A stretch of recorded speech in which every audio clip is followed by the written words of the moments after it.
hit record. And I'm going to share my screen. And Tatiana's here. All right. So our topic today, I'm calling it Building Resilience. And I'm going to be sharing some things that I learned about habits for combating uncertainty, stress, and adversity. And I can feel pretty confident in saying I think we could all use some of these habits right about now. So I'm going to start out with a poll, and it's going to be a poll here in Zoom. I'm going to launch it in a moment. And I want to ask you, how did the pandemic impact your anxiety levels?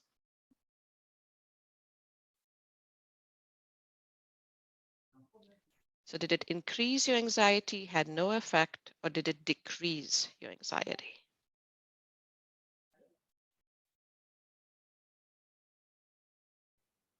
How do we answer the poll? Yeah, I don't see it either. Just see, it might be hidden behind your screen. Just do a tab. It's a pop-up window. Yeah, it's a pop-up pop-up. window, and I just clicked on the answer that I wanted. It was on my other screen. I didn't see it. All right, I still don't see it. Hold on. I don't see it too. Are you guys using the client or the browser? Client. Browser. Yeah, when she did it, it just popped up. I'm using the client though. I see the answer, but Yeah, I think if you click because on- maybe because you're co-host. oh, I don't get to vote. Okay, that's Okay. fine. Perhaps.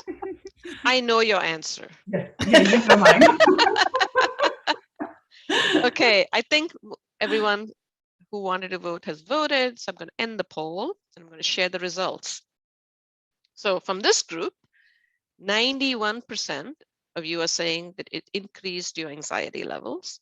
And for one person, it had no effect. For nobody, it decreased anxiety levels. So let's see what has been going on in our world. So here's a couple surveys that were pulled out from the internet. Oh, I should have put the source here. But the left side is showing the increase in symptoms of anxiety and depressive disorder in the different age groups during COVID-19 pandemic. So you can see here, like the youngest amongst us have had an increase, the most increase, the older people, the people who are the older generation, a little bit less, but everybody has seen an increase in an anxiety and depression. And on the right side, we'll see how this has impacted men versus women.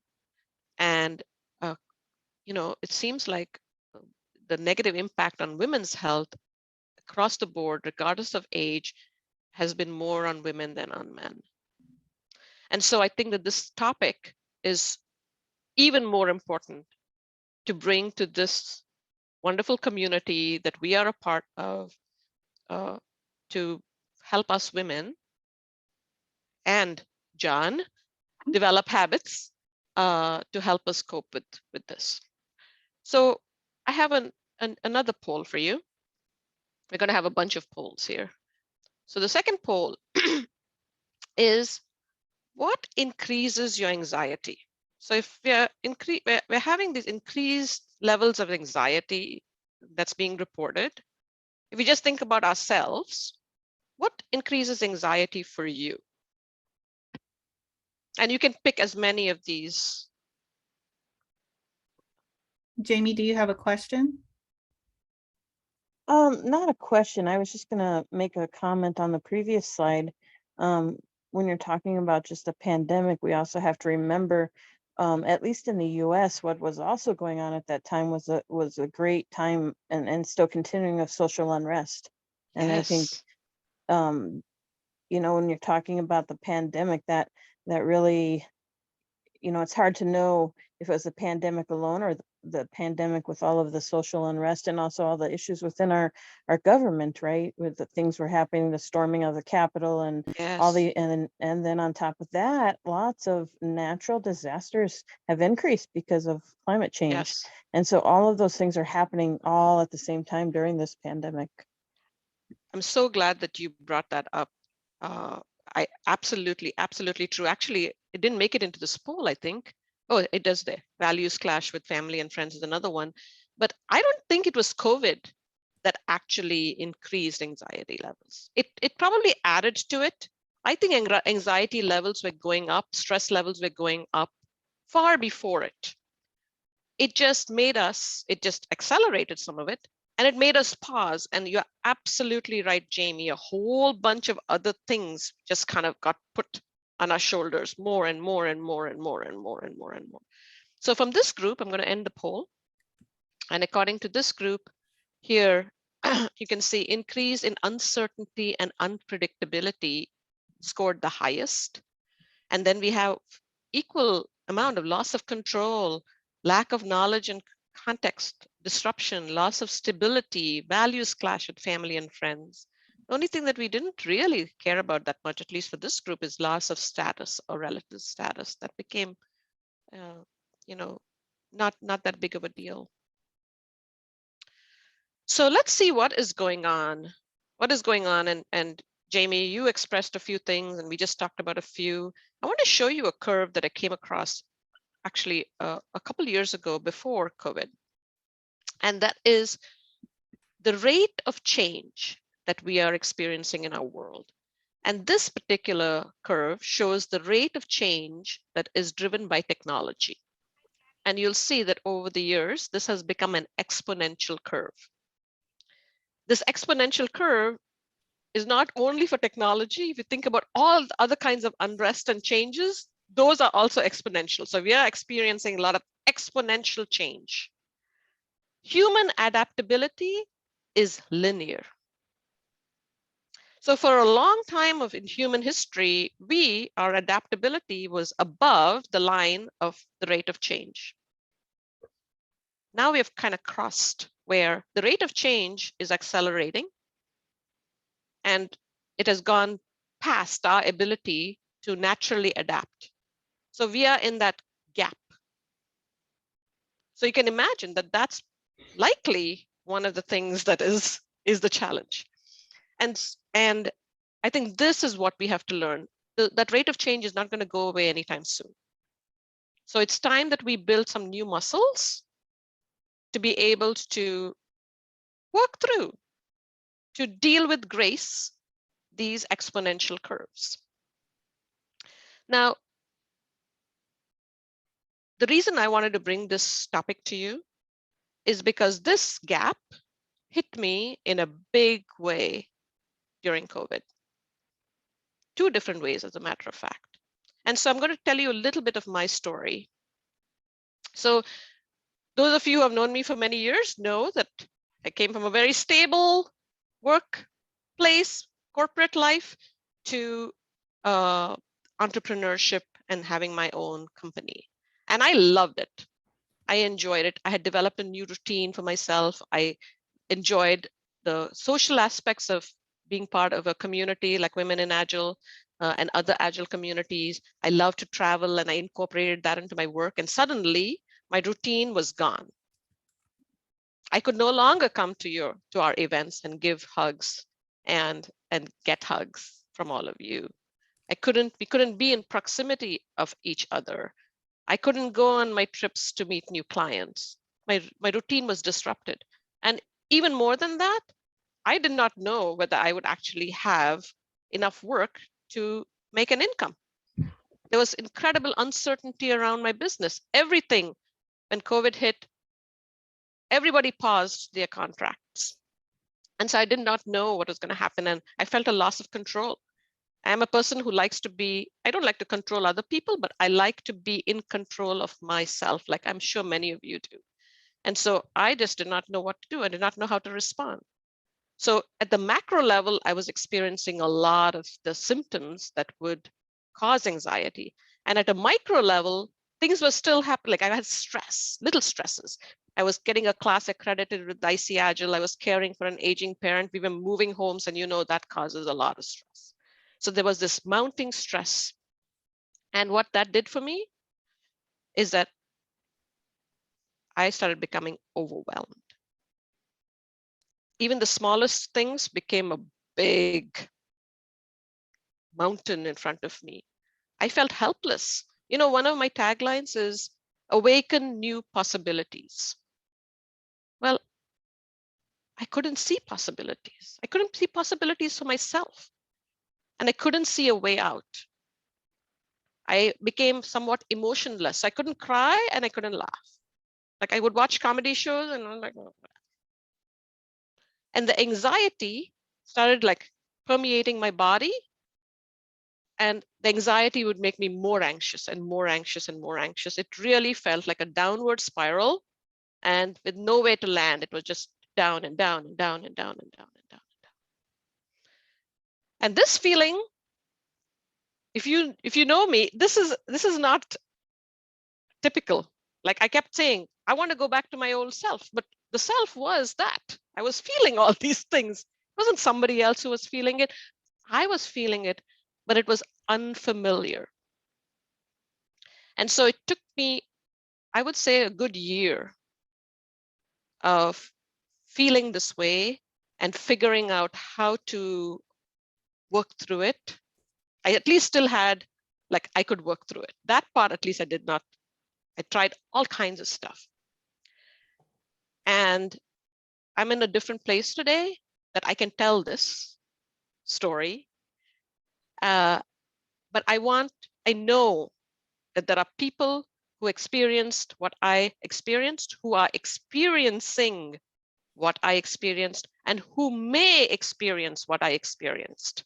And so I want to share whatever I can. I am no expert in this, except in my own experience, but I'm a practitioner of trying to build these resilience. I don't want to ever feel that way again.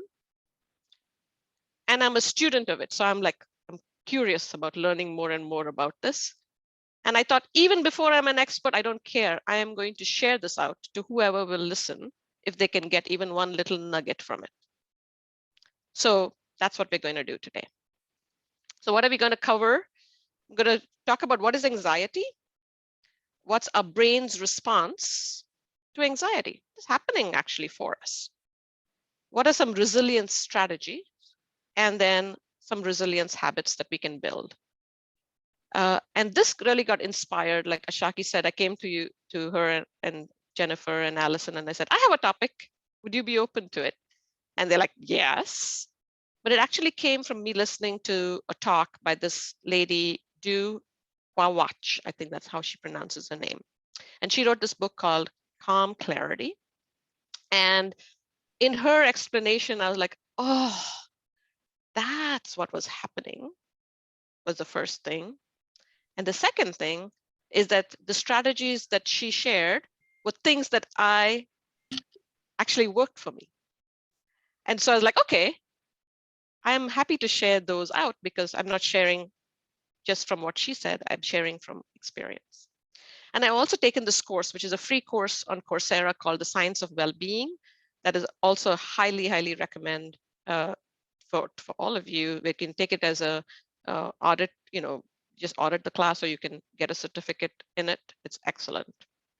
So this is, a lot of this talk is based on the one that I heard from Du.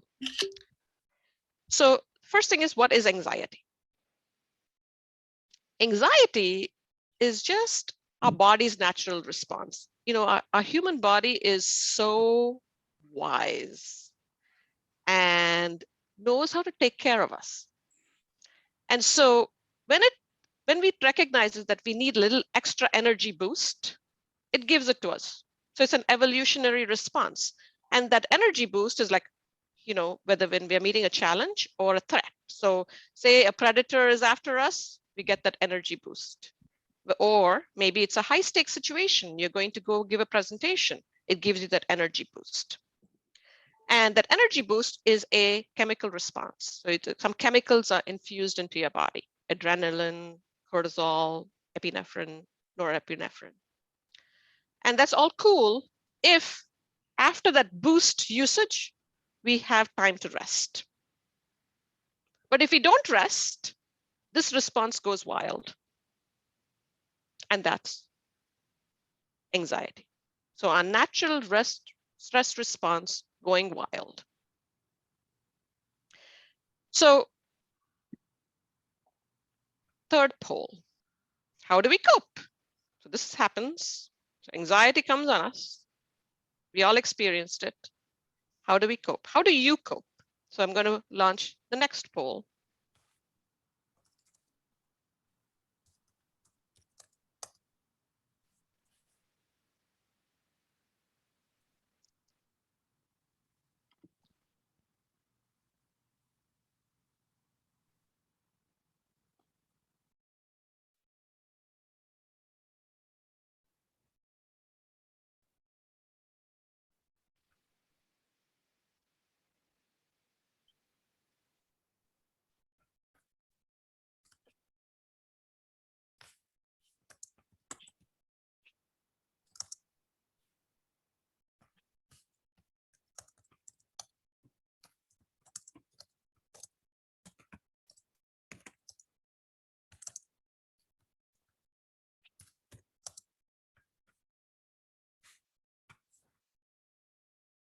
I think everybody is done, settled.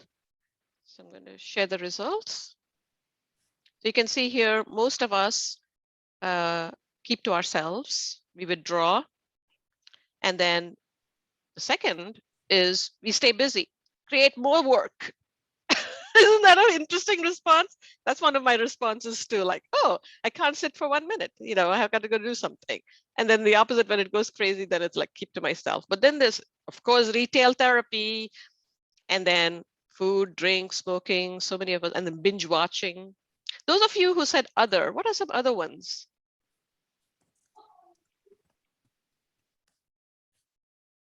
I didn't see working out. That tends to be something that I feel like as I respond to anxiety, it's something, I guess it's something for myself. Excellent. That's a good one. Good I one. didn't- And that's actually one of the good strategies. Awesome. Yeah, I didn't vote. I was going to say the same thing about working out. The other one I would say is meditation. Another one that's going to come up in our good strategies. Excellent. So some of the other ones are what is the recommended ways, but we'll see why we choose some of these ways in a minute. Anybody else wants to share an other? I do Yeah. breathing exercises, Exercise, like breathing. breathing, and Tatiana? I escape to nature, ocean, beach. Nature. All right.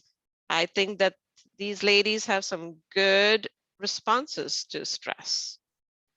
So let's see what's going on with our brain. And this comes from Do. I did not know this before. So I did know the different parts of our brain. So, right, we have our survival brain, which is the amygdala.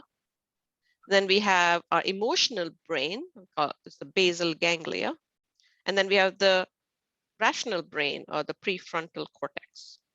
And if we think about from a spectrum, we can respond to things like with a negative, unpleasant, avoid kind of response. We can think of things in terms of like a positive, pleasant, craving kind of response, or a neutral response. So let's see where these three parts of the brain fall. So Do talks about this prefrontal, the amygdala, or the survival brain. She calls it brain 1.0. This brain is our inner Godzilla, a little gremlin, okay? So it's like the response to survival brain. So its goal is self-preservation, protect us. And response is fight, flight, or freeze, one of those three responses, right? We probably all recognize that, that happens to us sometimes. Then she calls the basal ganglia the brain 2.0, the inner teen wolf. So if you remember yourself as a teenager, you can probably recognize what happens in this brain. Or you have teenagers, you'll be like, okay, the inner teen wolf is coming out. And so the goal of this part of the brain is reward and acquisition. So response, instant gratification or seeking praise. And then we have the prefrontal cortex, the brain 3.0, which is your inner sage. It kind of balances things out, okay? And the goal of this brain is well-being and mastery. So you want to get really good at stuff, and you also want to be well. And so the response of this brain is agility and resilience when this brain is working well. This was like, I liked the way she explained. I've seen, where the self-preservation and the emotional brain, but to then see what's happening with these brains in the context of anxiety and stress and resilience was quite revealing for me. So let's see what happens with stress and these two brains. So this brain 1.0 gets triggered when there's disruption, instability, and security, when there's uncertainty, negative future outcome, and loss of control, helplessness, and powerlessness. This is what I experienced after we were into the pandemic a little bit longer. It triggered brain 1.0. And I think maybe when we realized this is not just a 3 week, what did they say initially? Like lockdown. It was a 2-year lockdown with no end in sight. Then this brain, all the conditions for this brain to get triggered got triggered. Brain 2.0 gets triggered under high stakes situations, something that has a big impact, strong attachment to an outcome or desire for greater control. Now this brain 2.0, for me at least, triggered during the early part of the pandemic. So as soon as the pandemic was declared a pandemic, this thing went into high gear for me. And Jennifer will remember, we got together and we created design thinking classes, and we did sessions online, and we invited people and anybody who needs help, like everything high gear, more projects, right? We wanted control. That's what happened. So stress can evoke both these brains. Now, what happens as a response? Like, how does your prefrontal cortex or that sage brain respond in these different situations? So the sage brain has two parts, the left and the right. The left side of the brain, its response is optimism. Everything will be okay. The future is bright. There are all these things that are, possibilities, opportunities. It's hopeful. It's confident. It says yes to things. The right side of that prefrontal cortex, this is the pessimistic side. So when it looks into the future, it sees the negative things that could happen. What are the risks? What could go wrong? That's the focus. So this brain fills us with doubt, insecurity, low trust. And this is the part of the brain that says no. Okay. So what's happening here when brain 1.0 gets triggered, but it gets hijacked, it takes over. Brain 1.0 takes over. The right side of the brain lights up big time. So everything feels pessimistic, negative outcomes, risks, what could go wrong, doubts, insecurity, low trust, the negative spiral. What happens when 2.0 hijacks? So 2.0 is not that healthy either, because when it gets hijacked under stress, now you have tunnel vision. You only see the one thing, the outcome that you want. You become obsessed. You want immediate relief. You want comfort. You want control. That's why we all went and started getting all DIY projects and binge watching Tiger King and all of the stuff that happened right after the pandemic, right? We get attached to a certain outcome that we want, and we lose sight of the big picture of what is actually happening. We become rigid and impatient, and that probably provoked some of those underlying things that we kept under control, like Jamie mentioned.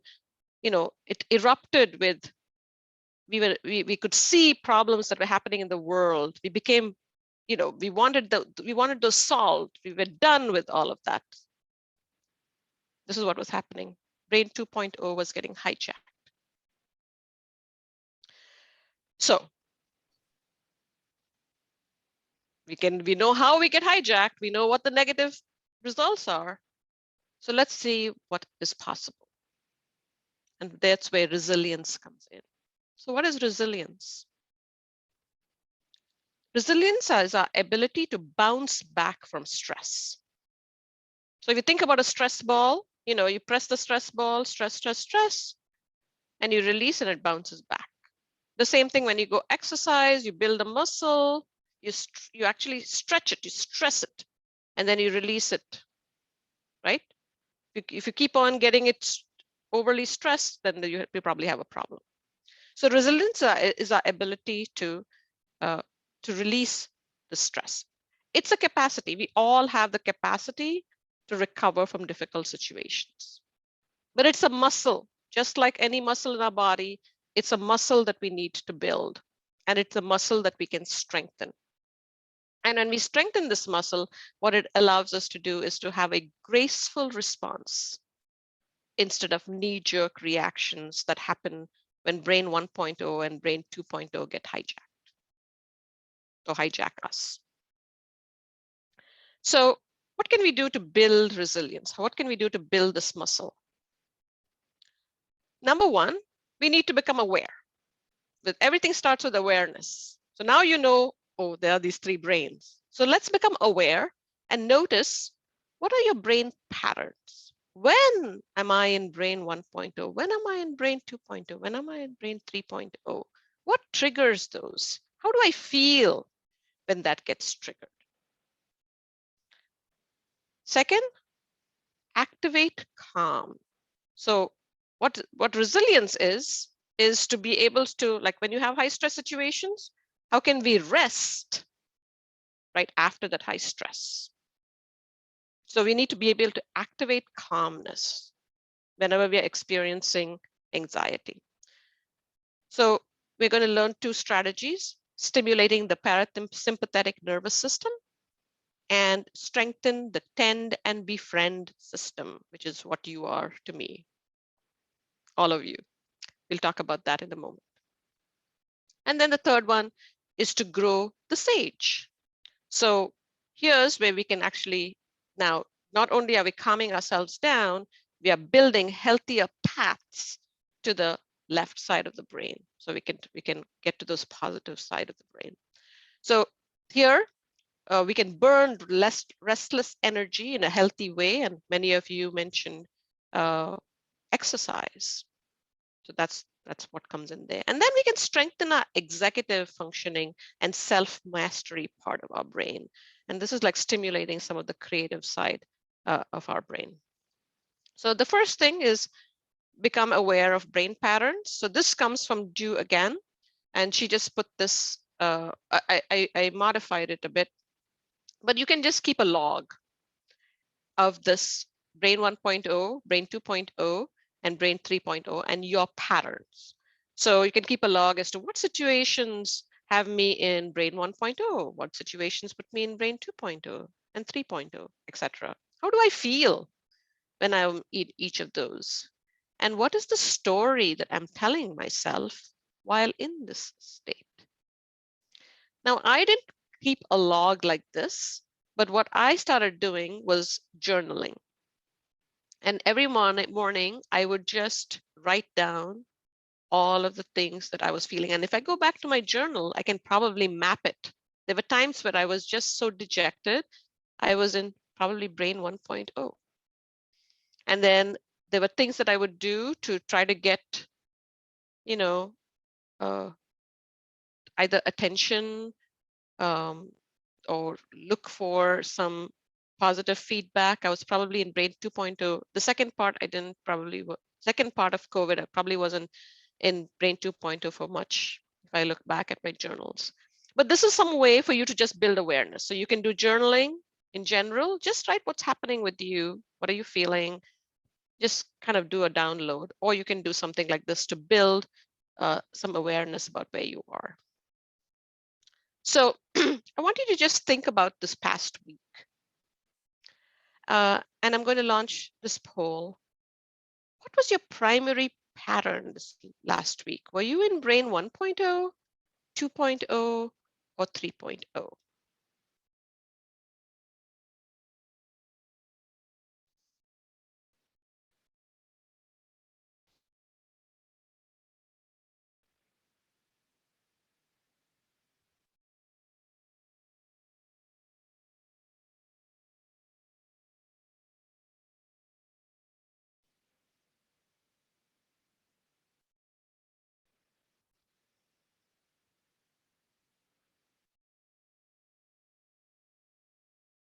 All right, looks like we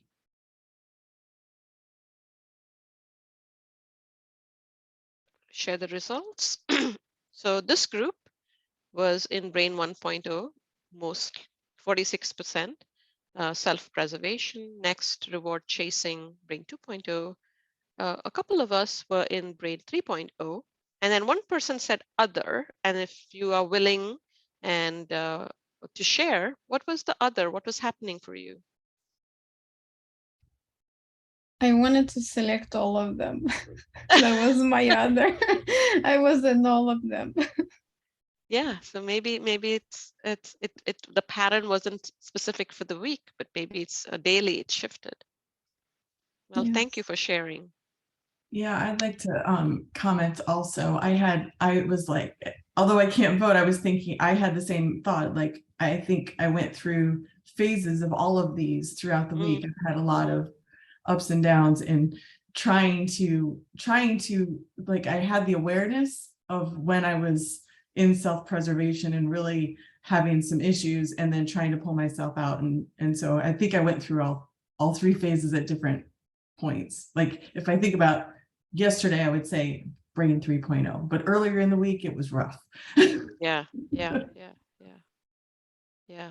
Well, that awareness, excellent. First, it starts there, right?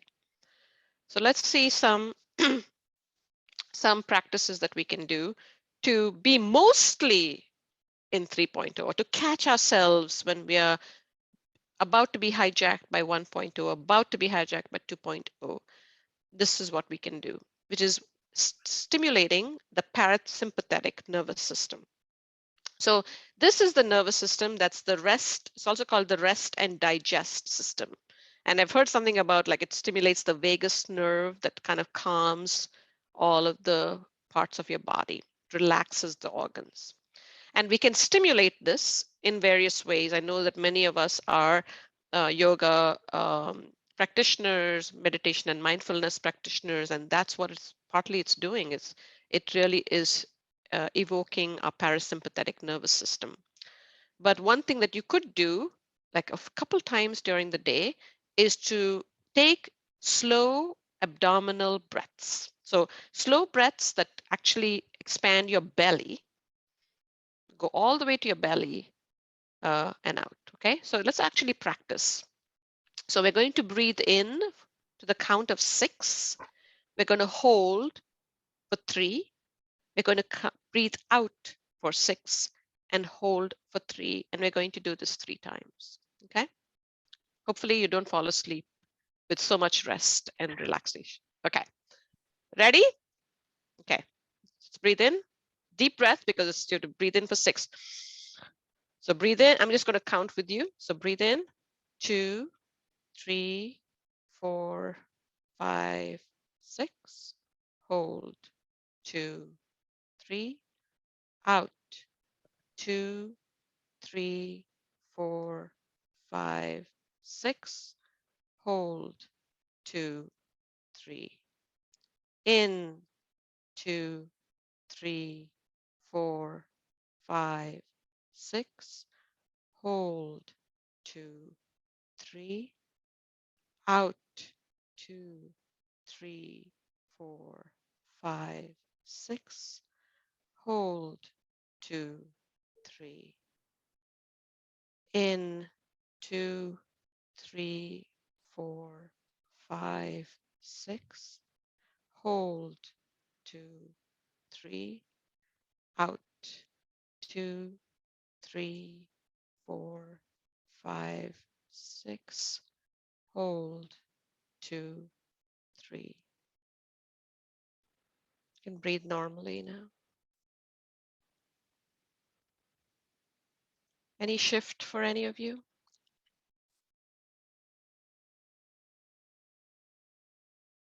I actually got more stressed doing that than I wasn't breathing. but you know, I have practiced it on my own with breathing into the belly. So you want your belly to blow up like a balloon and then release, and that really stimulates that that rest parasympathetic nervous system. So you can practice afterwards as well. So do that a few times during the day, and it only takes a couple of minutes. And say if you're about to go into a meeting and you think you're going to feel stressed in that meeting, you can just do that little exercise before the meeting. This next one is to, again, create calm, is strengthen your tend and befriend system. So this is a behavior exhibited by some animals, including humans, in response to a threat. So you'll see that whenever there's a threat, they come together, right? You see animals kind of huddle together, and we as humans also, that's why we need community. That's why this Women in Agile group is so special. It's our tend and befriend system. And this is one of the things that helps us develop calm. And so in order to, again, be able to build our resilience muscle, make sure that we spend time with friends. Hugs are a huge booster of this tend and befriend system. Savoring the moment. So even when you're like eating, just like appreciate every bite of what you eat. Or when you're taking a walk in nature, just like be in awe. Just look at the leaf and like, oh my God, how incredible this leaf is. And you just look at that one leaf and the intricacies of that leaf. Just savor that. Expressing gratitude for everything that we have. Showing generosity and kindness, a little act of kindness. When you're in the grocery store the next time, let the person behind you go first. See what happens. Especially if they have a little child that's crying. And then you go continue the rest of your shopping and come back and make sure that they're gone. I'm just kidding, but you know what I mean. And then loving kindness meditation. So this is one that not only bringing generosity and kindness to yourself, you're doing that for others as well. So let's practice this. We'll say it together. We'll first do the first part, which is on your think about yourself and hold your hand on your heart and say, may I be happy. May I be well. May I be safe. May my heart know peace. And then think about the rest of the people in this group here today. And you can put your hand out and say, think of all of them and say, may you be happy. May you be well. May you be safe. May your heart know peace. Do you all mind getting off of mute and saying that aloud with me? Unmuted. All right. So hand on your heart and say it out loud. May I be happy. You can say it with me. May I be well. Well. Yeah. May I May be I safe. safe. May my May heart my heart know know peace. May you be happy. May you you be be well. well. May you May be you safe. safe. May your May your heart heart know know peace. Thank you. Thank you for doing that with me. And this is a little meditation, so simple, especially when a person is, maybe upsetting you a little bit. Shifting this will make you be able to respond with grace. So this is a couple ways to calm ourselves, right? So awareness, then calm ourselves, and then we can build the muscles to strengthen our resilience. So for me, and I'm sure for many of you, movement is a way to release stress energy. It allows the cortisol that is kind of the negative stress hormone to kind of dissipate, and serotonin and dopamine to build in our bodies, the kind of chemicals that we need. So engage in moderate cardiovascular activity daily. So just a walk is not enough. We want to increase our heart rate for whatever reason. And this has been my experience too. I used to walk, I love walking. So I used to walk a lot, but it's only when I started, like even for little spurts of jogging, and I would raise my heart rate, that actually helped me build that serotonin in my body. So I put here daily, but at least 3 times a week for 30 minutes, moderate cardiovascular activity, hiking, jogging, running, cycling, swimming, dancing, any of those would work. And I know that some of you already said that you're doing this, which is awesome. And then we can stimulate our brain, our executive functions, and we can do it in fun ways. These are all little things. It only takes like 5 minutes, 10 minutes to do. So we want to rewire our brain for positive thinking. We want to rewire our brain for the possibilities. So awareness, oh, I'm getting hijacked, calm, and then pick something positive to do. Okay, build that muscle. So we can do this by stimulating our imagination, and imagination can be stimulated by playing games. This is if your kid is a gamer, go ask them to teach you a little. They'll probably get frustrated with you because you're not fast enough, but maybe there'll also be an opportunity to kind of connect with your kid.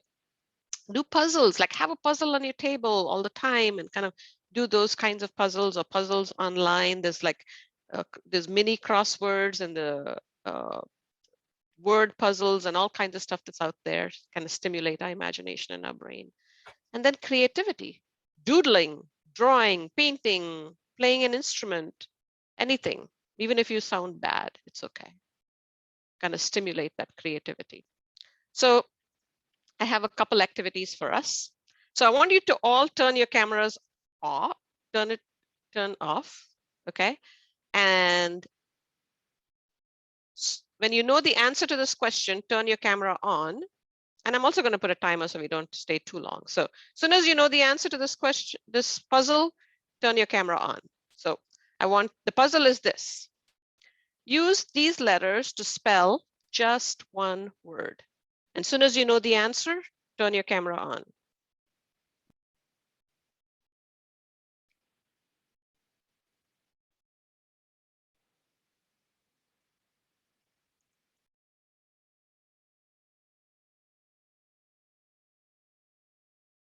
All right, so we're going to do a chatterfall here. So put your response in the chat and don't hit enter until I say go.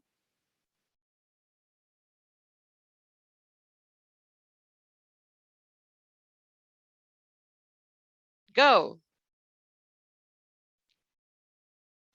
Yay! Yes, just one word. That was just one word. All right, another one, because I love puzzles. Same thing, turn your camera off, and as soon as you know the response, turn your camera back on. So what is the sum of these numbers?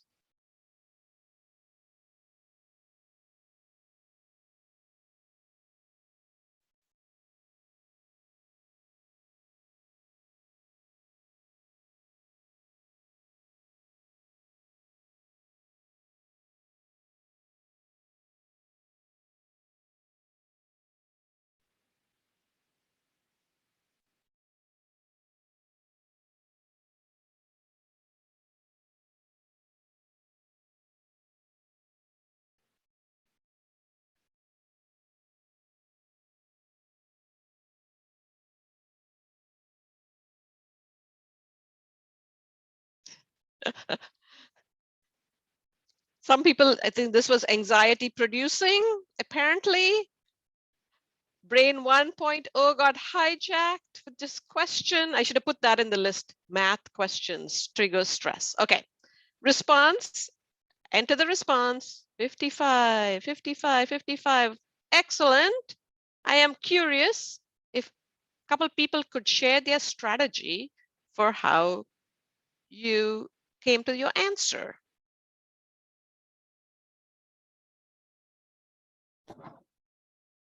So I did it Jody? wrong. I started by adding the first like 10 and 1 and got 11, and then did 9 and 2 is also 11. So I just added 11 plus 11 and saw how many times to add it. Very strategic, Jody. Nice. Seriously. What did somebody else do? I did it Anybody the hard else? way. I tried to add the big numbers first, and I was like, no, that's too hard. So then I started adding the small numbers. Okay, so you started from the right and went towards the left, or then you started from the left and went to the right. Yeah, right Okay. to left didn't work for me. All right. Yeah, Anybody else? I started on the right to go. No, I started on the left to go to the right, but then I ran out of finger. I ran out of fingers. Yeah. So So you used fingers left to right, then your anxiety triggered. So anybody else had another strategy?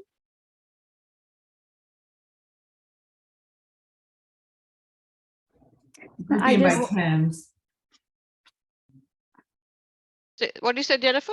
Grouping by 10. So 10, 9 plus 1, 8 plus 2. 7 Okay, plus so 2. you grew up by 10s, Jody grew up by 11s. Lidis, what did you do? Oh, no, I did the same as Alita. I added up in my head from left Added to up right. in your head. Yeah. And there's no left to right or right. wrong answer, but you know, a couple people found a little more creative ways to get to the answer more quickly. So you can exercise and time yourself or do something as long as it doesn't trigger anxiety. If puzzles trigger anxiety, do not do them. Math puzzles, I mean. Or you can play with this and you'll get better and better and better. Cool. So I would like to open up the conversation to all of you for the couple minutes that we have left. And what are your strategies that you would like to share with this group so that we can all build a larger toolkit?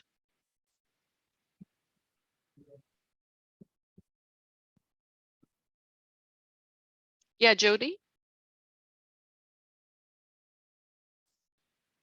You're on mute. Thank you. Sorry. For me, I found that my anxiety gets worse when I can't find time to turn off my brain. And for me, that's not easy. So I tend to watch TV a lot because it just gives me time to focus on something absolutely normal, like just not me and not what's going on in my life and not anything else. And I just kind of turn my brain off for a while. And it helps keep all the stress and everything else that's going on in my life. It just goes away for a little bit. If I can't find time to do that, then I find everything just kind of builds for a while. Yeah. Yeah. Good. Cool. Thank you for sharing that. And Alita says Sam Harris's Waking Up app. I guess I got to look at this because my husband has that on his phone and he's loving it. I have the Calm app and I've been using that, but I think I might have to check this one out. Thank you for sharing that.